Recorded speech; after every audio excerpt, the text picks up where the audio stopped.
सरळ व्याज या घटकावरचा हा एक प्रश्न आहे बघा.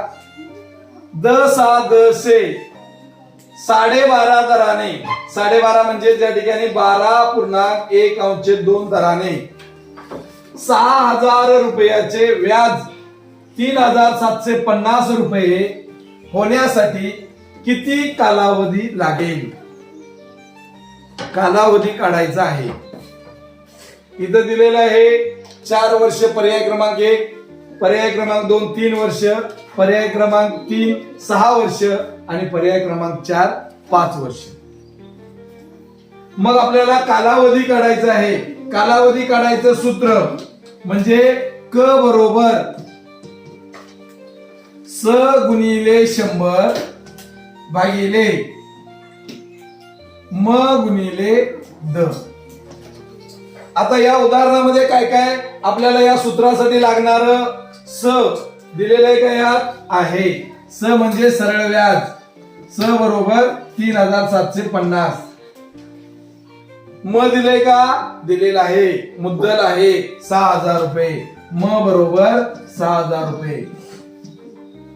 द दिलाय का? दिलेला आहे. द बरोबर 12.1/2 म्हणजे 12.5 रुपये.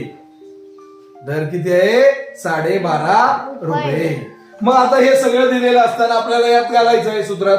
बघा स म्हणजे आता या दर जो दिलेला आहे, हा दर दिलेला जो आहे तर तो दिलेला आहे पूर्णांक युक्त अपूर्णांकात आहे का? पूर्णांक आहे 12 आणि हे अपूर्णांक 1/2. याचं आपण काय करायचं?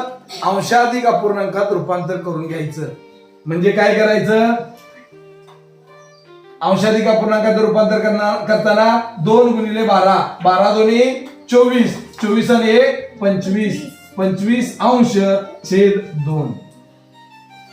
बघा आपण काय केलं? या दराचं पूर्णांक अपूर्णांकात दिलेलं आहे, याचं आपण अंशाधिक अपूर्णांकामध्ये रूपांतर करून घेतलं. चला आता बघा स म्हणजे सरळ व्याज. सरळ व्याज आहे 3,750 गुणिले 100 छेद म म्हणजे मुद्दल 6,000 रुपये गुणिले दर आहे 25/2. बघा 25/2 मिळाले आहे का? हे काय 25/2? तर हे 12.5 रुपये दराचं आपण काय केलं? अंशाधिक अपूर्णांकात रूपांतर केलं. इथं या ठिकाणी आता काय करायचं? आता बघा पहिला हे आपल्याला करून घ्यायला पाहिजे. त्याच्यासाठी आपण एक बे आणि बे त्रिक 6 आणि हे 3 शून्य याला आपण पहिल्यांदा 3,000 करून घ्या. 3,000 नंतर आपल्याला बघा हे 2 शून्य गेले, हे 2 शून्य गेले, झालं. आता इथं 30 गुणिले 25 आलं आणि इथं या ठिकाणी 3,750 आहे. आता याला 25 ने याला भाग जातोय. बघा याला या ठिकाणी 25 इथं राहिले 12, ते 12 आणि हे 5 मिळून या ठिकाणी 125 होते. मग 125 5 125 याला या ठिकाणी कोणत्या हा वरून घेतला 0. हे 150 झालं. आता बघा इकडे गेलेलं आहे, हे गेलेलंच आहे.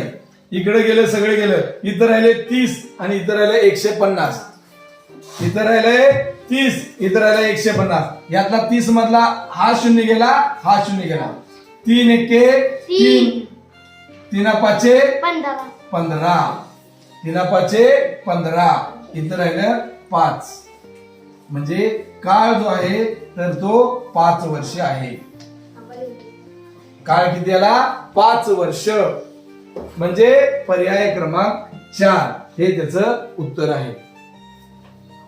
जर व्हिडिओ आवडला असेल तर या व्हिडिओला लाईक करा, शेअर करा आणि सबस्क्राईब करा. या चॅनलवर नवीन असाल तर सबस्क्राईब करा. धन्यवाद.